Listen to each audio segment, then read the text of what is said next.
Dulu, sebelum arwah mak meninggal, aku juga dianugerah oleh Allah SWT keupayaan untuk melihat benda-benda gaib ataupun orang panggil sixth sense, dan dia jadi lebih susah apabila rumah pusaka dekat kampung adalah laluan dia. Banyak kali aku duk bertembung dengan makhluk-makhluk ni, sama ada liar atau bertuan. Tapi mungkin dengan izin Allah panjang umur, lain kali akan aku ceritakan pula tentang pertembungan tu.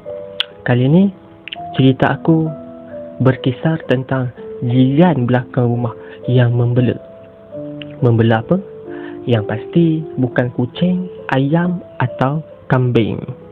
Tapi dia bela benda lain. Belakang rumah aku ni sebenarnya rumah makcik sepupu sebelah arwah mak. Dia baru kahwin dengan seorang pemuda berasal daripada Kedah. Ya, makcik aku tu dah berumur waktu dia kahwin. Kira orang panggil anak dara tua lah, senang cerita. Kalau tak salah, dia dah berumur 38 tahun. Dan pemuda tu baru berusia 28 tahun. Mungkin sebab tu jugalah sampai sekarang mereka tak ada anak. Tapi akhirnya aku dapat tahu dia orang ada ambil anak angkat. Lelaki anak angkat dia orang.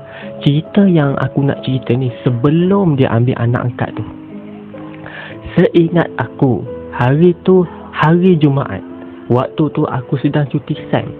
Seharian hujan daripada pagi lagi. Sebab tu aku duk menyedai pakaian dekat ampayan dalam, iaitu berbumbung lah dekat belakang rumah. Dek kerana itu jugalah aku terlupa nak angkat kain jemuran. Sampailah ke petang. Dah hampir senja dah. Bila teringat, kelang kabut aku pergi angkat kain. Nak dijadikan cerita pula. Tempat jemuran ni, dia menghadap dapur rumah makcik sepupu aku ni. Aku ni bukan sengaja nak lama-lama dekat ampayan. Tapi memang jumlah kain agak banyak hari tu. Sedang aku leka duk angkat kain, tiba-tiba aku terpandang ada seorang budak tak pakai baju. Dia berlari ke kiri dan ke kanan dekat bahagian dapur dia orang ni. Dalam hati aku tiba-tiba terdetik, anak siapa ni? Setahu aku dia orang tak ada anak. Takkanlah aku baru sambung belajar 5 bulan balik cuti saya makcik sepupu aku ni terus ada anak dah. Bila masa dia mengandung, lagipun badan budak ni agak besar. Aku berkira-kira lah, dalam lingkungan umur dia 4 tahun lah. Aktif pula tu. Mungkinkah anak-anak saudara sepupu aku? Tapi siapa? Sumpah aku tak cam. Tak ada pula kereta atau kelibat saudara mara sepupu aku yang lain balik. Pelik kan? Yelah, kalau dah namanya duduk dekat kampung, pasti akan faham. Memang dengan jiran dan keluarga akan jadi rapat. Semua benda nak ambil tahu ataupun kena ambil tahu. Dah macam penyebut pula ataupun body bukan macam kat bandar dengan jiran tetangga tak bertegur siapa kan. Jadi aku pun berhenti pergi kutip kain dan renung budak tu. Aku nak confirmkan anak siapa tu. Tapi renung punya renung. Oh ya, sebelum tu nak cerita yang aku ni rabun ayam dan remang senja pada waktu tu tak banyak membantu. Jadi aku tercengat kejap. Duk membongkok dan cuba duk hulur kepala ke depan. Duk cuba sangat-sangat nak tengok siapa budak tu. Tiba-tiba budak tu pun berhenti dan buat benda yang sama. Seolah-olah dia cuba nak tenung aku balik. Waktu retina mata aku dah dapat adjust dengan suasana senja tu, time tu lah aku nampak benda tu. Budak tu wajah dia tua, berkepala botak dan bertelanjang bulat. Telinga dia pula capang macam kelawar. Mata dia merah menyala. Tiba-tiba dia senyum menyeringai. Aduh, kenapalah pula time ni dia nak jelas nampak. Aku nampak gigi taring dia yang kecil-kecil tu. Seolah-olah aku ni dah ada depan mata dia. Sumpah tak comel. Memang tak comel.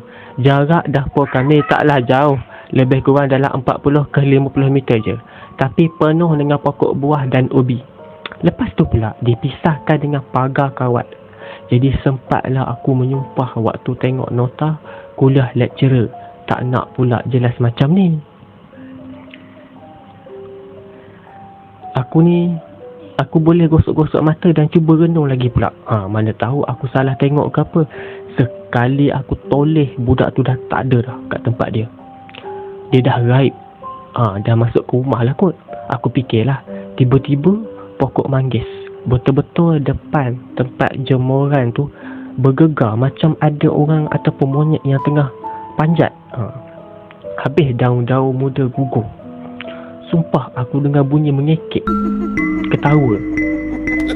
Kalau bukan kerana situasi yang aku baru nampak tadi, aku dah lama ambil kayu nak halau monyet yang duk ranggah pokok buah aku ni. Tapi spontannya aku jadi tak sedap hati. Apa lagi, aku angkat bakul kain dan berlari masuk ke rumah. Arwah mak sampai terkejut. Kau ni dah kenapa ni? Bila aku terlanggar dia dekat depan pintu dapur lah. Aku hanya sengih aja tak nak cerita. Tapi malam tu, waktu tengah dinner, aku cuek lengan arwah mak. Mak Cik Gaya dah ada anak ke? Yelah, aku saja tanyakan. Mana tahu kod dia mengandung ke aku yang tak perasan. Kamu ni, kenapa pelik benar menanyanya? Matanya jegil mak saya ni. Mana ada Cik Gaya kamu beranak lagi? Mak terus berhenti menyuap. Dia toleh ke arah aku sambil menyambung. Kenapa tadi? Pucat je mak tengok ni, kau ni. Ada masalah apa? Cuba cerita. Arwah ayah aku tiba-tiba berdehem serentak kami menoleh. Arwah ayah dah basuh tangan, dah letak pinggan dalam sinki. Orang lelaki memang tak suka bila perempuan dah mula bergosip. Aku pun ceritalah. Sampai Zaid, apa yang aku nampak? Mak ni tekun je dengar. Tapi dia tak mencelah sikit pun. Dan malam tu juga aku kena ganggu. Aku mimpi aku kena kejar dengan benda tu. Puas aku berlari naik bukit, turun bukit, sampai berpeluh-peluh. Perit teka aku menjerit. Tapi dia tetap ikut aku. Akhir sekali aku terjatuh dan rebah. Dan benda tu tiba-tiba naik lompat atas aku sambil menjeringai. Aku jerit lagi dan terjaga. Badan aku dah berpeluh sejuk. Dan pada waktu tu jugalah aku dengar nama aku kena panggil. Lebih kurang adalah 2-3 kali. Tapi sayup-sayup aja bunyinya dekat tepi tegak. Kemudian aku dengar ada bunyi kucing menyiau dan mencakar-cakar dinding. Arwah mak pesan, apa sajalah yang panggil nama kita malam-malam buta, abaikanlah. Itu bukan manusia dah. Aku pun bangun, buka lampu dan baca Al-Fatihah dan ayat 3 kul. Kemudian sambung tidur. Esoknya pagi-pagi lepas subuh, arwah mak ajak aku ke rumah nenek. Mimpi semalam aku abaikan je lah. Aku tak cerita dekat arwah mak. Aku hanya anggap otak aku ni confused. Sebab dah ternampak si dia pada waktu senja tu. Rumah nenek aku ni sebelah rumah aku je. Sebab kami memang duduk dekat-dekat. Nenek dengar lah sambil duk angguk-angguk je lah cerita aku ni. Heran aku. Diorang macam not surprised lah. Alkisahnya dah sebulan kampung kita orang ni ada kes kecurian duit hilang. Biasalah orang kampung simpan duit jualan getah dengan sawit dekat bawah tilam, dalam almari, bawah bantal, selit dekat susunan baju. Mana ada masa nak pergi bank. Leceh sebab bank jauh pula nak kena pergi ke bandar. Hampir tiap-tiap malam ada je terjadi kecurian. Simpanlah macam mana pun, memanglah tak banyak. Ada RM10, RM50, RM100. Ikut jumlah wang yang kita simpan. Tapi dia tak curi semua. Siwik jugalah hantu ni. Dia orang syak tak lain kerja cek toyol. Jadilah benda ni cerita bualan seram dekat kedai kopi. Ada yang suruh tabur kacang hijau lah, bela ikan puyuh lah, macam-macam bersih keluar. Tapi tiap-tiap malam pasti ada juga kes kecurian.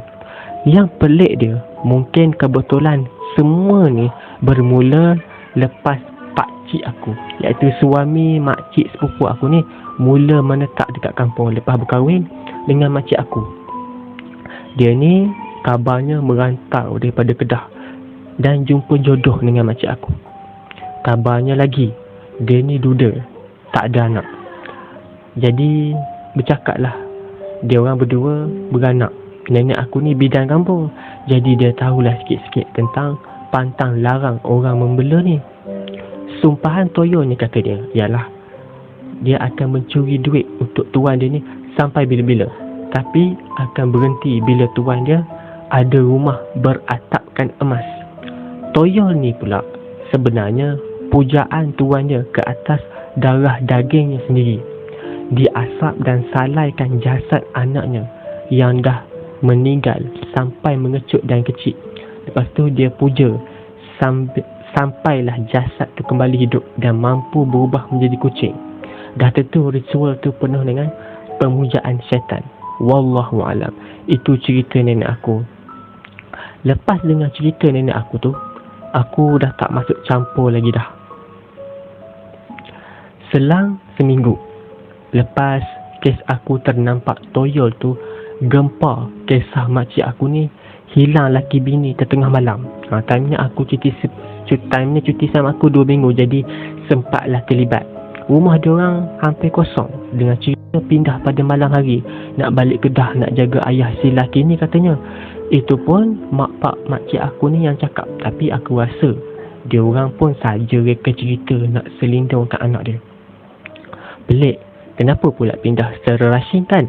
Tengah malam pula tu. Pindah terus tau sampai 5 tahun. Diorang tak pernah balik sampai raya pun dan rumah tu berkunci. Petang tu nenek datang. Dia bercakap-cakap dengan arwah mak. Malamnya aku himpit mak, tanya, apa cerita mak? Mak cakap, ni nenek baling jarum emas atas bumbung rumah makcik Gaya. Sebelum tu adalah amalan je. Solat sunat, solat hajat, kena puasa. Semua nenek buat 3 hari berturut-turut sebelumnya. Nenek kata dia cuma berikhtiar dan berdoa dan Allah dah makbulkan persediaan kena cukup. Dan nenek tak bercakap dengan sesiapa pun sepanjang waktu tu. Kata nenek dan arwah mak, mereka yang membela ni ada perisik, aka spy diorang, merata-rata. Dia dengar aja perbualan kita, lepas tu dia akan mengadu dekat tuan dia. Mereka ni duk buat report, siapa baru jual getah, siapa baru dapat jualan sawit, siapa baru jual lembu, siapa yang bercakap-cakap pasal kes kecurian, siapa yang pergi berubat dan sebagainya. Sebab tu kalau kita cadang lah nak tangkap dia, dia akan tahu dan kerja nak menangkap tak jadi, disebabkan dia dah bagi tahu dulu. Lepas tu biasanya orang bela toyo ni kalau berjalan tangan pasti akan silang ke belakang, ala-ala YB ataupun guru besar lah, suruh otan balik badan tu. Katanya toyol belaan akan duduk bertengik dekat situ, cubalah mengata dalam hati atau berbisik mengata, garanti tuan dia akan pusing tengok kita. Toyol dialah tu yang cerita tuan dia akan merayau keliling kampung untuk tengok kawasan. Tapi bila fikir-fikir balik, patutlah suami makcik aku ni suka merayau. Dia bukan bekerja. Kalau tak merayau, pakcik muda aku ni akan duduk rumah. Duduk rumah aja. Pernah sekali aku terjaga pukul 4 pagi. Aku nampak orang lelaki kayuh basikal lalu depan rumah aku, terus masuk ke ruang belakang rumah makcik aku. Time tu aku tak fikirlah apa-apa.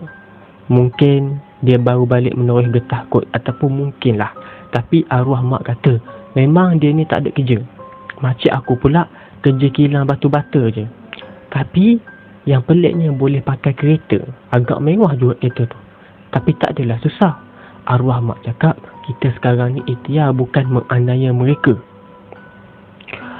Lepas kejadian makcik dan pakcik muda aku ni pindah, dah tak ada dah berlaku kes kecurian dekat kampung. Betul atau tak kerja diorang yang membela atau hanya kebetulan, Allah saja yang tahu. Sekian dahululah kisah. Lain kali insya-Allah kalau warga Fiction Syasha okey, admin pun okey dengan penceritaan aku akan sambung cerita lain. Especially cerita tentang macam mana makcik aku ni tiba-tiba pula balik ke kampung selepas 5 tahun dia menghilang. Macam mana arwah mak aku tiba-tiba sakit dan apa yang terjadi sebelum kematiannya. Wassalam semua.